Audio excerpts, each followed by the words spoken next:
भागलपुर की पुलिस जिला नौगछिया के नारायणपुर प्रखंड के भवानीपुर ओपी क्षेत्र के मथुरापुर बाजार में देर रात्रि करीब 12:30 बजे 2 की संख्या में हथियार से लैस बदमाशों ने घर में घुसकर नगद 10 लाख लूट लिया। छत के रास्ते प्रवेश करके बदमाशों ने घटना को अंजाम दिया। बदमाश छत के रास्ते खुले दरवाजे से उस कमरे में प्रवेश किया जिस कमरे में मदन शाह रोज सोते थे। मदन शाह का कमरा भी खुला था। यूं तो मदन शाह घर के किसी कमरे का दरवाजा नहीं लगाते हैं, जिसका फायदा बदमाशों ने उठाया। सोए अवस्था में मदन शाह को एक बदमाश ने जगाया जिसके हाथ में चाकू था। दूसरा बदमाश हथियार से लैस होकर कमरे के बाहर खड़ा था। नींद से जगने पर बदमाश ने देसी कट्टा से उनके सिर पर वार करके उन्हें जख्मी कर दिया और कहा कि जहां रुपये रखते हैं वहां ले चलो। हथियार की नोक पर जख्मी हालत में मदन को उस कमरे में ले गया जहां दराज में रुपये गिनती करने के बाद मदन ने रखा था। रुपये वाला कमरे का दरवाजा भी खुला था। वहां रुपये गिनने की मशीन भी थी जिससे रोज मदन गिनती किया करता था। दोनों बदमाश रुपये वाले कमरे में घुसकर दराज की चाबी मांगने लगा। डर से भयभीत होकर मदन ने बदमाश को दराज की चाबी दे दी। बदमाश ने उस चाबी से दराज खोलकर काले गमछे में सारा रुपया ले लिया। रुपये लेने के बाद दोनों बदमाशों ने कहा कि बाहर निकालो हमें। मदन को बदमाश नीचे बाहर निकलने वाले दरवाजे के पास ले गया। दरवाजा खुलने पर दोनों बदमाश पश्चिम की ओर मुख्य सड़क की तरफ गया। घटना की सूचना पर भवानीपुर ओपी अध्यक्ष नीरज कुमार, एएसआई अनिल कुमार रविदास जवानों के साथ पहुंचे। घटना के बारे में मदन शाह ने भवानीपुर ओपी अध्यक्ष नीरज कुमार को सारी जानकारी दी। जानकारी मिलने पर पुलिस हरकत में आई और बदमाशों के धरपकड़ के लिए छापेमारी कर रही है। 2 व्यक्ति से पुलिस पूछताछ कर रही है। मामले का उद्भेदन करने के लिए शक के आधार पर भवानीपुर पुलिस ने 2 व्यक्ति को थाना लाया है। उससे इस घटना से संबंधित जानकारी और पूछताछ की जा रही है। व्यवसायी ने घटना के विरोध में बाजार बंद रखा। लगातार बाजार में हो रही घटना के विरोध में व्यवसायी ने दिन भर बाजार बंद रखा। आवश्यक सेवा की दुकानें खुली रही। व्यवसायी का कहना था कि लगातार बाजार में बदमाशों की सक्रियता बढ़ गई है। इससे पूर्व जनरल स्टोर के दुकानदार से रुपये मांगा गया था जिसका पर्दाफाश हुआ। स्वर्ण दुकानदार से मारपीट की गई है। घटना के बारे में नौगछिया एसडीपीओ दिलीप कुमार ने कहा कि यह लूट की घटना है जिसे अपराधियों ने हथियार के बल पर अंजाम दिया है। पुलिस शीघ्र मामले का उद्भेदन करके अपराधियों को गिरफ्तार करेगी। देखिए, घटना तो हुआ है ना, घटना हुआ है और हम लोग उसको खोजबीन कर रहे हैं, देख रहे हैं। इनके तरफ से अभी FIR नहीं दिया गया है, फिर भी अनुसंधान मेरा जारी हो गया है। इसकी मैम हमको स्पेशल इस काम के लिए भेजी हैं और हमारा टेक्निकल टीम भी आई हुई है। तो हम लोग इसको भरसक प्रयास करते हैं कि जल्दी से जल्दी उद्भेदित कर दें और कोई भी होगा बहुत जल्दी पकड़ा जाएगा। भागलपुर पुलिस ने 2 अलग अलग मामलों का उद्भेदन करते हुए 6 अपराधियों को हथियार, जिंदा कारतूस, गोली का खोखा, मोबाइल और लूटे गए 1750 रुपये नगद के साथ धर दबोचा। भागलपुर के सीनियर एसपी आशीष भारती ने अपने कार्यालय में प्रेस कॉन्फ्रेंस आयोजित कर बताया कि पीरपैंती थाना क्षेत्र के लकड़ा कोल में जमीनी विवाद में 15 वर्षीय दीपक यादव की हत्या उसके पड़ोसी के द्वारा ही कर दी गई थी। इस मामले में मृतक के पिता के द्वारा 5 लोगों के खिलाफ हत्या का मामला दर्ज कराया गया। पुलिस ने त्वरित कार्रवाई करते हुए भीम यादव, विजय यादव, रामजी यादव को धर दबोचा है, जबकि अन्य आरोपियों की गिरफ्तारी को लेकर छापेमारी अभियान जारी है। वहीं भागलपुर के वरीय पुलिस अधीक्षक ने बताया कि भागलपुर कहलगांव मुख्य सड़क पथ के NH 80 पर लगातार लूटपाट की घटना को अंजाम दिया जा रहा था, जिसके बाद SDPO कहलगांव और प्रशिक्षु IPS के नेतृत्व में विशेष टीम का गठन अपराधियों की गिरफ्तारी को लेकर किया गया था। विशेष टीम के द्वारा देर रात्रि त्रिमोहान पुल के समीप 3 अपराधियों को हथियार, जिंदा कारतूस, गोली का खोखा, 1750 रुपये और नगद मोबाइल के साथ धर दबोचा गया। 3 लोगों को गिरफ्तार किया गया है। ये सभी तीनों लकड़ा कोल के रहने वाले हैं, पीरपैंती थाना क्षेत्र के। लगातार ये शिकायत मिल रही थी कहलगांव थाना क्षेत्र में कि कुछ लोग जो ट्रक वाले हैं उनसे हथियार दिखा करके मालवाहक वाहनों से लूटपाट या डकैती की घटना करते हैं। रात्रि में NH 80 आवापुर त्रिमोहान के पास जब छापेमारी की गई तो वहाँ पे कुछ अपराधकर्मी जो कि बंदूक लिए हुए थे वो पाए गए और उसमें से 3 अपराधियों को गिरफ्तार किया गया है। भागलपुर के समाहरणालय परिसर स्थित समीक्षा भवन में जिला विकास समन्वय समिति की बैठक आयोजित की गई। डीएम प्रणब कुमार की अध्यक्षता में आयोजित बैठक के दौरान DDC Sunil Kumar, DRDA director Pramod Pandey, ADM Rajesh Saraja सहित जिले के सभी BDO और अंचलाधिकारी मौजूद थे। इस दौरान डीएम ने मुख्यमंत्री 7 निश्चय योजना, प्रधानमंत्री आवास योजना, सामाजिक सुरक्षा सहित जिले में चल रही सभी विकास योजनाओं की समीक्षा की और इसमें तेजी लाने का निर्देश अधिकारियों को दिया। तिलकामांझी भागलपुर विश्वविद्यालय के गर्ल्स PG हॉस्टल में होने वाली कठिनाइयों के समाधान को लेकर हॉस्टल की छात्राएं विश्वविद्यालय के DSW राम प्रवेश सिंह से मिली और हॉस्टल में रहने के दौरान होने वाली परेशानियों से अवगत कराया। इस दौरान विश्वविद्यालय के DSW ने छात्राओं की परेशानियों को सहानुभूतिपूर्वक सुना और जल्द से जल्द इसके निराकरण की बात कही। हॉस्टल में ना बल्ब है और मैम के पास बल्ब मांगने पे मैम बोल रही है कि DSW सर के पास जाओ। कैंट का प्रॉब्लम है तो कैंट के लिए मैम बोल रही है कि DSW सर के पास जाओ। कॉल करने पे कॉल काट देती है। मतलब इतनी सारी समस्याएं कि हम लोग बता नहीं सकते। इतना सारा मैम हम लोग को इग्नोर कर रही है और सारा प्रॉब्लम को सुनने के पहले ही वो फोन कट कर देती है। तो इससे हम लोग क्या समझे कि मैम सही है। अब बाथरूम का टूटा हुआ है, सौंप आ जाता है। हम लोग का हॉस्टल रिपेयरिंग होना चाहिए। कैंट खराब है, बेसिन खराब है। किसी भी इलाके के विकास में सड़क की भूमिका महत्वपूर्ण होती है, सड़क चाहे बाईपास हो या 4 लेन। लेकिन भागलपुर जिले के लोदीपुर थाना इलाके में एक अलग ही कहानी सामने आई है। बाईपास से सटे बस्ती जिच्छो गांव की बेटियों पर मानो आफत सी आ गई है। गांव की जमीन बाईपास के कारण महंगी जरूर हुई है, लेकिन इसका दुष्परिणाम गांव की बेटियों और समाज पर भी दिख रहा है। दूसरी जाति के लड़के उस गांव की बेटियों से जबरन शादी कर ले रहे हैं, यहाँ तक कि नाबालिग लड़की से भी जबरिया शादी कर रहे हैं। अभी तक ऐसा दर्जनों मामला घटित हो चुका है, लेकिन सामाजिक व्यवस्था के कारण बात दब जाती थी। खुलासा तब हुआ जब एक महिला कविता देवी अपनी नाबालिग बेटी से जबरिया शादी करने के मामले में फरियाद करने डीआई सुजीत कुमार के कार्यालय पहुंची। जबरिया शादी मामले में लोदीपुर थाना इंस्पेक्टर की भूमिका भी संदिग्ध नजर आ रही है। जिच्छो गांव के पप्पू बताते हैं, कल तक इलाके की जमीन कौड़ी के भाव में था, अब करोड़ों में होने से इस तरह की घटनाएं बढ़ गई है। नाबालिग बेटी की मां कभी थाने तो कभी एसएसपी को तो कभी डीआई दफ्तर के चक्कर लगाने को विवश दिख रही है। वहीं भागलपुर के सीनियर एसपी आशीष भारती ने मामले की जानकारी नहीं होने की बात करते हुए पूरे मामले की छानबीन करने की बात कही।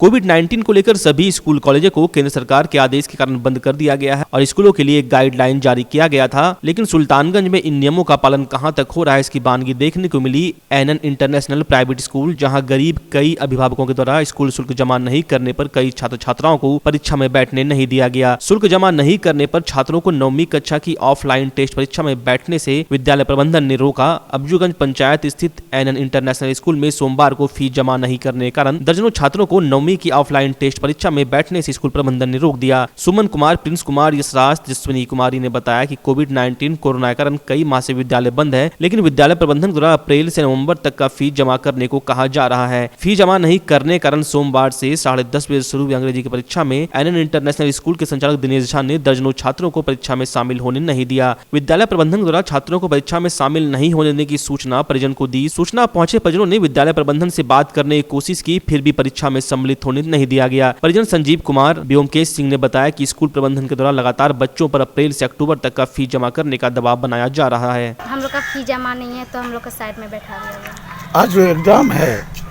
हाँ, कौन सा सब्जेक्ट का एग्जाम है? इंग्लिश। किनके द्वारा आप लोगों को रोका गया?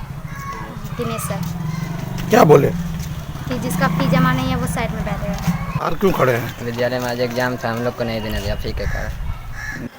विद्यालय आए हुए हैं? क्या हुआ, बच्चे को क्लास से निकाल दिए, एग्जाम देने आज देना था, बच्चे को दूसरे क्लास में बैठाया, जिस क्लास में एग्जाम हो रहा है उसमें नहीं बैठाया, निकाल दिया उससे। तो मेरी बेटी फ़ोन की कि मम्मी आ जा जल्दी स्कूल, जो हम लोग को निकाल दिया है। परीक्षा नहीं देने दे रहा है? हाँ, परीक्षा नहीं देने दे रहा है। भागलपुर के समाहरणालय परिसर में डीएम कार्यालय के समीप एक्ट 2 के बैनर तले ई रिक्शा चालकों ने 1 दिवसीय धरना दिया। इस दौरान प्रदर्शनकारियों ने जिला प्रशासन और पुलिस प्रशासन के खिलाफ जमकर नारेबाजी करते हुए कहा कि ई रिक्शा चालकों को पुलिस द्वारा तंग किया जाता है, जबकि जिला प्रशासन के द्वारा अब तक ई रिक्शा चालकों के लिए न तो स्टैंड की व्यवस्था की गई है। इस दौरान एक्ट 2 के जिला सचिव मुकेश मुक्त ने कहा कि ई रिक्शा चालकों की मांग जब तक पूरी नहीं की जाती तब तक चरणबद्ध आंदोलन किया जाएगा। धरना के दौरान बड़ी संख्या में ई रिक्शा चालक और एक्ट 2 के कार्यकर्ता मौजूद थे। शहर में जब ये लोग ई रिक्शा चलाते हैं तो पुलिस द्वारा इन पर लाठी बरसाया जाता है, ई रिक्शा के बॉडी पर लाठी ठोका जाता है, गंदी गंदी गालियां दी जाती। अब शहर में अगर व्यवस्था नहीं है निश्चित पड़ाव की तो इसमें ई रिक्शा चालकों की कोई गारंटी नहीं है, उसके लिए ई रिक्शा चालकों को क्यों गाली सुनना पड़ता है। आपके भागलपुर में पूरी भव्यता के साथ महिलाओं के लिए पहली बार भव्य रेंज और ब्रांडेड आइटम का संसार भाव्या। बेनवियों बेहद ही खूबसूरत sari, lehenga, salwar suit, suit piece, kurti और अंडरगारमेंट्स, ये सब कुछ होगा एक ही छत के नीचे। भाव्या यानी भाव्या के साथ भव्य रेंज की सौगात। बेनवियों Bhavya exclusive showroom Kachahri Chowk near petrol pump Bhagalpur. Bhavya exclusive showroom.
कुहासे के कारण जायलो कार सड़क किनारे गड्ढे में गिर पड़ा। सूत्रों के मुताबिक कार हादसा 1 से 3 बजे रात्रि के मध्य हुआ होगा। ऐसा प्रतीत होता है कि कार में 6 लोग थे और हादसा के बाद शीशा तोड़कर लोग स्वयं बाहर आए और किसी तरह वहां से रवाना हुए। गाड़ी नंबर से पता चलता है कि यह गाड़ी झारखंड की और सूत्रों के मुताबिक कार सवार व्यक्ति बासुकीनाथ से वापस लौट रहा था और भागलपुर जा रहा था। कार पलटने के पश्चात कार के हॉर्न का तार किसी तरह सट गया और लगातार सुबह तक बजता रहा। समाचार लिखे जाने तक पुलिस को ना तो कार मालिक का पता चल सका और ना ही कार पर सवार लोगों की संख्या के बारे में कुछ पता चल सका।